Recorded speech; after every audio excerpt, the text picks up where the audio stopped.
Well guys, today we are going to discuss about the Ampere's law. So moving charges and magnetism lesson సంబంధించి ఈ topic కూడా important. Now let us see what tells the Ampere's law. The line integral of intensity of magnetic induction field around a closed path is equal to the mu naught times the net current enclosed by the path. Mathematically, this can be represented as line integral b bar dot dl bar is equal to mu naught I. So this is the mathematical form of Ampere's law. So ఈ mathematical equation నుండి మనం ఈజీగా amperes లా statement రాయొచ్చు. ఎలా అంటే చూడండి, the line integral of intensity of magnetic induction field around a closed path is equal to the mu naught times the net current enclosed with in the path. అంటే ఇప్పుడు చూడండి, consider A closed path of any shape. So ఏదో ఒక షేప్లో ఒక closed పాత్ని మనం తీసుకున్నాం. Here we have to take a small current element DL.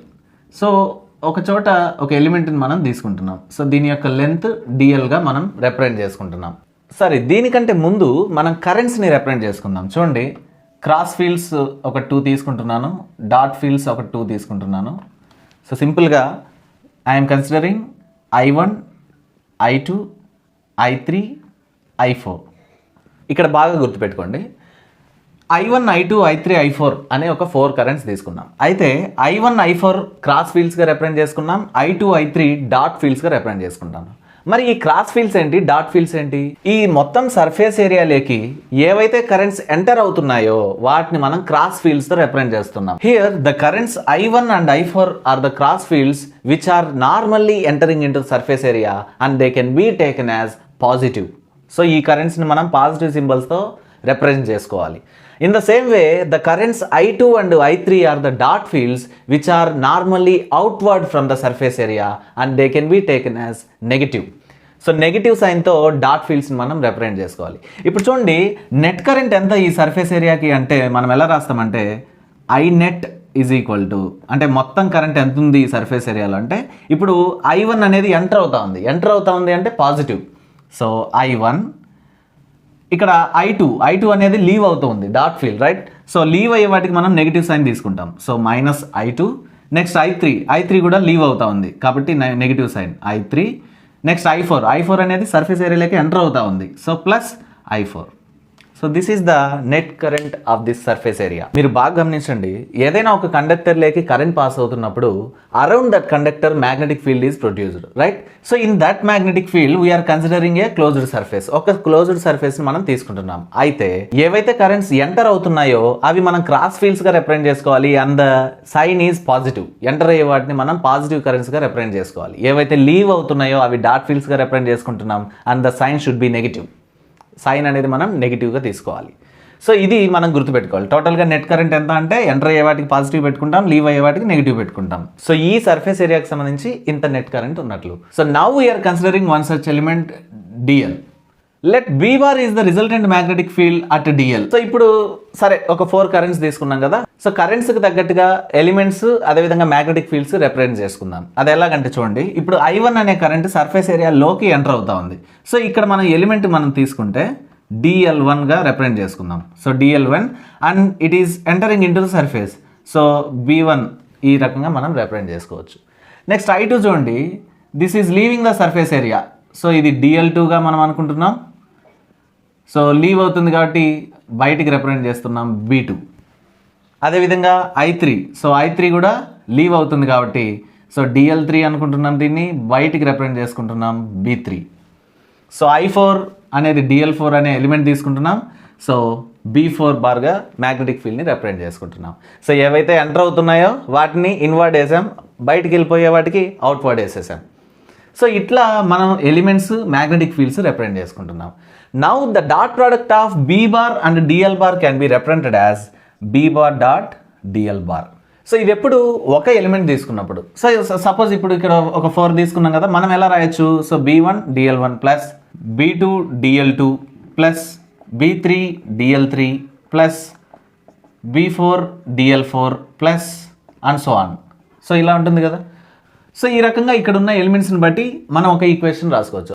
Finally what we have to get here? We have to get the line integral of the magnetic field around the closed path. మరి ఆ line ఇంటెగ్రల్ని ఎలా చేయాలి? So ఈ రకంగా దాన్ని represent చేస్తాం. Integral B bar dot DL bar. ఇక్కడ number of elements ఉన్నాయి. We're just considering 4 elements here. So 4 elements consider చేసుకున్నాం, ప్లస్ ఆన్ సో ఆన్ రాసేసాం. సో ఈ మొత్తం వాల్యూ దేనికి సమానం అంటే లైన్ ఇంటెగ్రల్ ఆఫ్ బీడిఎల్కి సమానం. But according to amperes law integral BDL is equal to దేనికి సమానం, mu naught I. So mu naught I, ఇక్కడ ఈ సర్ఫేస్ ఏరియాకి సంబంధించి నెట్ కరెంట్ ఉంది, ఇది నెట్ కరెంట్ అనుకున్నాం కదా. సో మ్యూ నాట్ ఐ ప్లేస్లో ఈ వాల్యూ సబ్స్టిట్యూట్ చేస్తాం. ఏంటది, I1 minus I2 minus I3 plus I4. So this is one way to explain the Ampere's law. సింపుల్గా చూడండి, ఫస్ట్ ఏం చేసాం మనం, యాంపియర్స్ లా స్టేట్మెంట్ రాసాం. ఏంటది, the line integral of intensity of magnetic induction field around a closed path is equal to mu not times the net current enclosed by the path. తర్వాత mathematical form రాసాం, తర్వాత ఒక diagram వేసాం, ఒక 4 currents తీసుకున్నాం, 4 elements తీసుకున్నాం, 4 magnetic fields తీసుకున్నాం. So వీటిని మనం డాట్ ప్రోడక్ట్లో ఈ రకంగా రిప్రజెంట్ చేస్తాం. క్లోజ్డ్ పాత్ మీద మనం ఇలా రిప్రజెంట్ చేసుకుంటూ వచ్చాం. అయితే ఈ మొత్తం వాల్యూ దేనికి సమానం, ఇంటెగ్రల్ బీడిఎల్కి సమానం. అయితే అకార్డింగ్ టు యాంపియర్స్లో ఇంటెగ్రల్ బీడిఎల్ దేనికి సమానం, మ్యూ నాట్ ఐకి. సో నెట్ కరెంట్ ఈ సర్ఫేస్ ఏరియాకి ఎంత ఉంది, ఆల్రెడీ ఇక్కడ మనం రిప్రజెంట్ చేసుకున్నాం కాబట్టి ఈ వాల్యూని ఐలో సబ్స్టిట్యూట్ చేసాం. సో ఇది ఒక మెథడ్ అనమాట యాంపియర్స్లో ఎక్స్ప్లెయిన్ చేయడం. ఇంకో మెథడ్ కూడా ఉంది, అది కూడా ఇప్పుడు చెప్తాను. మీకు ఏది ఈజీ ఉంటే అది మాత్రమే నేర్చుకోండి. ఇది యాక్చువల్లీ మీకు 4 మార్క్స్ అడుగుతారు. సో ఇది రీజనబుల్, ఇంతవరకు రాస్తే చాలు, 4 మార్క్స్ ఎనఫ్. ఇక సెకండ్ మెథడ్ ఏంటంటే integral BDL is equal to mu naught I అనేది ప్రూవ్ చేయడం. అది కూడా ఈజీనే, ఇప్పుడు చూద్దాం. సో యాంపియర్స్లని ఇంకో మెథడ్లో మనం ఇక్కడ చూడబోతున్నాం. సో యాక్చువల్లీ యాంపియర్స్లో మ్యాథమెటికల్ స్టేట్మెంట్ ఏం చెప్పుకున్నాం, integral BDL is equal to mu naught I కదా. So integral BDL is equal to mu naught I అనే దాన్ని ఇక్కడ మనం ప్రూవ్ చేయబోతున్నాం. ఎలా వచ్చింది integral BDL is equal to mu naught I అనేది ఇక్కడ జాగ్రత్తగా నేర్చుకుందాం మనం. లెట్ us see ఫిగర్ ఇక్కడ మీరు బాగా గమనించండి. సో ఒక కరెంట్ క్యారింగ్ కండక్టర్ తీసుకున్నాం. So around that conductor magnetic field is produced. So ఆ మ్యాగ్నెటిక్ ఫీల్డ్లో ఒక 3 క్లోజ్డ్ పాత్స్ మనం ఇక్కడ తీసుకున్నాం. So the path 1 is the circular path and path 2 and 3 are the general shapes. ఫిగర్లో మీరు అది క్లియర్గా చూడొచ్చు. పాత్ 1 అనేది ఒక సర్క్యులర్ షేప్లో మనం తీసుకున్నాం, 2 and 3 ఒక డిఫరెంట్ షేప్స్లో మనం ఇక్కడ తీసుకున్నాం. సర్కిల్ యొక్క రేడియస్ ఆర్గా తీసుకున్నాం మనం ఇక్కడ. And most importantly all the elements are at a distance R from the conductor. So number of elements ఉన్నాయి ఈ పాత్లో, అయితే ఆర్ అనే డిస్టెన్స్లో ఎక్కడి నుంచి, కండక్టర్ నుంచి ఆ ఎలిమెంట్స్ అనేవి ఉన్నాయి.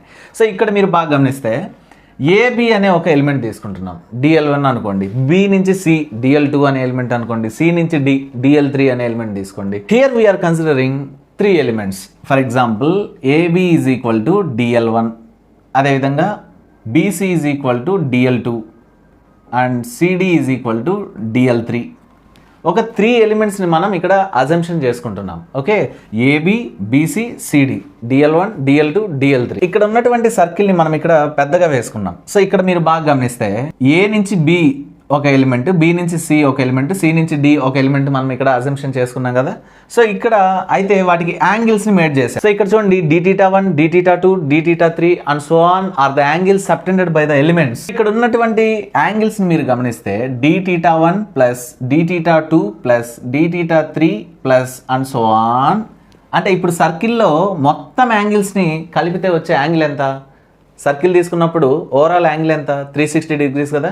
సో ఈ dθ1 dθ2 dθ3 and so on ఇంకెన్నైనా తీసుకోండి, మొత్తం కూడితే వచ్చే యాంగిల్ మనకి 360 degrees 2π. సో ఆ వాల్యూని మనం అక్కడ రిప్రజెంట్ చేసుకుంటున్నాం. ఇన్ ద సేమ్ వే మనకు ఫార్ములా తెలుసు, angle is equal to formula ఏంటి, ఆర్క్ లెంత్ బై రేడియస్ కదా. సో ఇక్కడ యాంగిల్ మనం తీసుకుంటున్నాం dθ1. So dθ1 is equal to arc length by radius. So AB మనం ఏమనుకున్నాం, ఆర్క్ లెంత్ డిఎల్1 కదా. So DL one by radius, radius ఎంత మనం ఇక్కడ ఎంత తీసుకున్నాం, R. So dθ1 is equal to DL one by R. In the same way angle dθ2 is equal to ఏంటి, BC కదా. బీసీ అంటే ఏమనుకున్నాం ఇక్కడ DL two. So DL two by radius వచ్చేసి R. So in the same way dθ3 is equal to DL three by R and so on. So number of elements ఉంటాయి, మనం just ఒక 3 consider చేసుకుంటూ వెళ్తున్నాం అనమాట. Right now here B1, B2, B3 are the magnetic fields due to the elements DL1, DL2 and DL3 అని మనం అనుకుంటే, so magnetic field due to a current carrying conductor మనకున్న ఫార్ములా ఏంటి, so B1 bar is equal to μ0 I by 2πr. So ఒక current carrying conductor తీసుకుంటే దానికి magnetic field ఏమవుతుంది అంటే formula B1 is equal to μ0 I by 2πr. అదేవిధంగా B2 is equal to μ0 I by 2πr. Magnetic field same ఉంటుంది కదండి. So B3 is equal to μ0 I by 2πr. So on ఇంకెన్నన్నా రాసుకునేవ్వండి, magnetic field అయితే same ఉంటుంది. ఇప్పుడు మనం ఏం prove చేయాలి? The line integral of B magnetic field induction around the closed path ఏమవుతుంది అది మనం ప్రూవ్ చేయాలి. So the line integral of B, so BDL is equal to ఏమవుతుంది? సో ఈ పాత్ మీద ఉన్న స్మాల్ ఎలిమెంట్స్ అన్నింటినీ సమ్ చేస్తే మనకి ఓవరాల్ లైన్ ఇంటిగ్రల్ అనేది వస్తుంది అనమాట. సో ఈ ఈక్వేషన్ మనం ఏ రకంగా రిప్రజెంట్ చేయాలంటే B1 bar DL1 bar plus B2 bar DL2 bar plus B3 bar DL3 bar plus and so on. So ఇలా వీటిని మనం రిప్రజెంట్ చేసుకున్న తర్వాత వెక్టర్ ఫార్మ్ తీసేసి నార్మల్ ఫార్మ్ రాయాలంటే ఎలా రాస్తాం? గాస్లలో మనం చూసింటాం integral EDS is equal to Q by epsilon అన్నాడు కదా. అక్కడ మీరు చూసింటారు E బార్ DS బార్, దాన్ని ఏంగా రాసాం? EDS కాస్ థీటా అని కదా. సో ఇక్కడ కూడా B బార్ DL బార్ అంటే BDL కాస్ థీటా అనమాట. So B1 DL1 cos theta. So ఇక్కడ అప్పుడు బార్లు వెళ్ళిపోతాయి, వెక్టర్ ఫార్మ్ తీసేసి రాస్తున్నాం మనం. So in the same way B2 DL2 cos theta. Here also B3 DL3 cos theta plus and so on. ఇంకెన్నైనా ఉండనివ్వండి, అలా వెళ్తూ ఉంటాయి అన్నమాట. So in case of each element దృష్ట్యా మనం గమనిస్తే the magnetic field B bar and the small element DL are in the same direction తీసుకున్నప్పుడు యాంగిల్ ఎంత ఉంటుంది? 0 కదా. సో కాస్ జీరో అంటే ఏంటి? 1 కదా. So 1 into anything. ఈ ఈక్వేషన్ ఇప్పుడు మనం ఏం రాస్తున్నాం అంటే B1 DL1 plus B2 DL2 plus B3 DL3 and so on.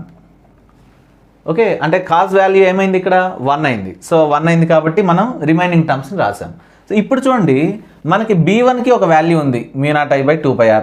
DL1కి value ఉంది ఇక్కడ చూడండి, DL1 by R is equal to dθ1 ఉంది కదా. ఈ ఆర్ని ఇటువైపు పంపిస్తే అది DL1 వాల్యూ అవుతుంది కదా. So DL1 is equal to R dθ1, DL2 is equal to R dθ2, DL3 is equal to R dθ3.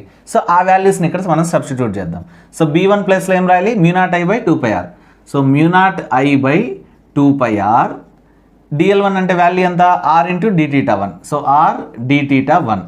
So in the same way B2 అంటే ఏంటి? μ0 I by 2πr into DL2 అంటే ఏంటి? R into dθ2, R dθ2. So third one μ0 I by 2πr. So DL3 అంటే ఏంటి? R dθ3, R dθ3 plus and so on. So ఇక్కడ మీరు బాగా గమనిస్తే RR క్యాన్సిల్, ప్రతి దాంట్లో R అనేది క్యాన్సిల్ అవుతుంది. ఇక్కడ ఉన్న అన్ని స్టెప్స్లో కామన్గా ఏమున్నాయి? μ0 I by 2π, μ0 I by 2π, μ0 I by 2π common ఉన్నాయి కదా. సో వాటిని కామన్ చేస్తున్నాం. μ0 I బై 2π. సో ఇక్కడ ఏముంది? dθ1 మిగిలింది ఫస్ట్ దాంట్లో, రెండో దాంట్లో ప్లస్ dθ2 ప్లస్ ఇక్కడ ఏం మిగిలింది? dθ3 plus and so on. ఇక్కడ మీరు బాగా గమనించండి, ఈ వాల్యూని మనం ఆల్రెడీ రాసుకున్నాం. dθ1 plus dθ2 plus dθ3 plus and so on. ఈ వాల్యూ మొత్తం దేనికి సమానం? 360 degrees, 2πకి సమానం. So instead of this we can write 2π. So అప్పుడు ఈక్వేషన్ ఏమవుతుంది? μ0 I బై 2π ఇంటూ ఈ వాల్యూ మొత్తం బదులు 2π. సో 2π క్యాన్సిల్, ఏమొచ్చింది మనకి? μ0 I. సో ఇది integral B bar DL bar. So ఈ రకంగా మనం యాంపియర్స్ లాని ప్రూవ్ చేసాం. Integral BDL is equal to μ0 I. The line integral of magnetic induction field around a closed path is equal to μ0 times the net current enclosed by the path. So Ampere's లకు సంబంధించి 2 మెథడ్స్ని ఈ వీడియోలో discuss చేయడం జరిగింది. Exam point of view ఏదో ఒక method నేర్చుకుంటే మీకు చాలు. First method I think very easy అనుకుంటున్నా. సెకండ్ మెథడ్ అయినా అంత డిఫికల్ట్ అయితే కాదు, ఈజీగా మ్యాథమెటికల్ ట్రీట్మెంట్ చేసుకుంటూ వెళ్ళిపోవడమే. So BDL is equal to μ0 I అని ప్రూవ్ చేయడమే అంతే. So for any doubts use the comment section. Thank you.